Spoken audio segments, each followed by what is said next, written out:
Mas aproveitando, Pablo, quero entrar num assunto polêmico. Tu sabe que uma das coisas que a gente tem em comum aqui, todos nós, é que a gente não é paga-pau de ninguém, né? Quando tem que bater, a gente bate e não interessa em quem. Às vezes tem umas pessoas que gostam de poupar outras, né? Tu bem sabe, tá? Só que um cara que a gente de vez em quando dava uma pancadinha e depois nos crucificavam era o Renato. Porém, eu e o Rodrigo, a gente até tá gostando do Renato esse ano, né?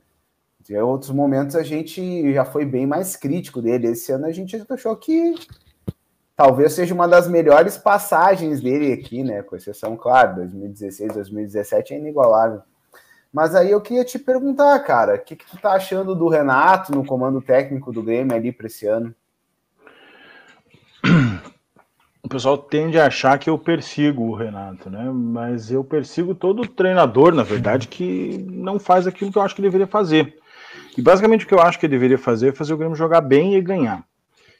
Eu sempre acho que tem dois momentos no ano do Grêmio. Um é o do estadual e das demais competições. No estadual, o que vale para mim é desempenho. Porque contra equipes do nível que o Grêmio enfrenta no campeonato estadual, a gente tem que ter desempenho. Não se justifica nada além de domínio absoluto. Pode não se traduzir sempre em goleadas, mas um clube com a folha que o Grêmio tem, jogando contra o pessoal que, sei lá, até as 3 da tarde estava na chapa lá da lanchonete, depois vai jogar, não tem como a gente ter algo diferente que não seja o domínio pleno e absoluto. O Renato, com relação a resultados, está muito bem. Se a gente for pegar e ver um percentual, né, de pontos ganhos ou qualquer coisa do gênero, eu acho que é inegável, né? Seria aqui uma loucura minha pegar e dizer que está errado. Mas assim, eu não sei se esses resultados todos que o Grêmio teve, eles de fato assim foram tradução do desempenho, ou se às vezes não teve um ou outro resultado ali que não decorreu de sorte, né? E aí o número fica mentiroso. Vamos pensar o seguinte, cara, vamos voltar para o Grenal, né? Um jogo que, obviamente, como todos aqui, comemorei muito quando a gente ganhou. Mas nós ganhamos com um gol, acho que já nos acréscimos, né? Ou se não nos acréscimos, bem no finalzinho do jogo. E se aquela bola não entra por alguma razão? Nós teríamos empatado o Grenal, né? Seria uma frustração. Mas um exemplo que eu acho mais interessante, caras, é de ver o seguinte: veja a nossa situação comparada com a do Internacional. O Internacional, quando foi eliminado, passou a ser tratado como a pior coisa, porque o Inter é podre, porque o Mano é ruim, porque assim, e eu não discordo, eu acho que isso tem que botar mais lenha lá na fogueira deles mesmo, né? Eles, ou não, né? Que bom se eles se acharem bons e continuarem do jeito que estão. Mas teve um negócio que eu mencionei ali na página até, porra, a diferença do Grêmio pro Inter ali foi de 2 pênaltis, né?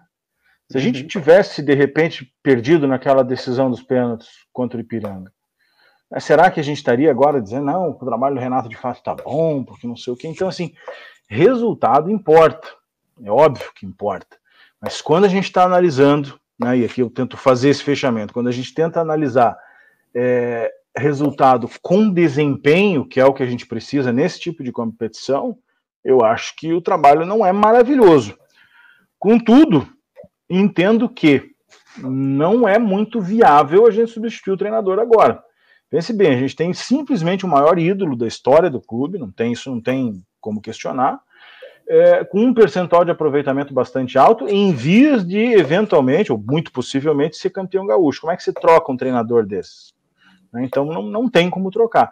Mas eu acho, particularmente, que tem coisas que o Grêmio deveria, e eu volto naquilo que disse, está rendendo muito mais do que está, e se não está, para mim a culpa é do treinador.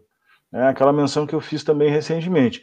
Se a gente tem que dar os louros pelas vitórias, ou enfim, pelo bom desempenho ao treinador, ele também merece os ônus daquilo que não funciona, né? Eu acho que, embora seja uma boa passagem, que não dê para trocar ele agora, eu não estou muito satisfeito, não.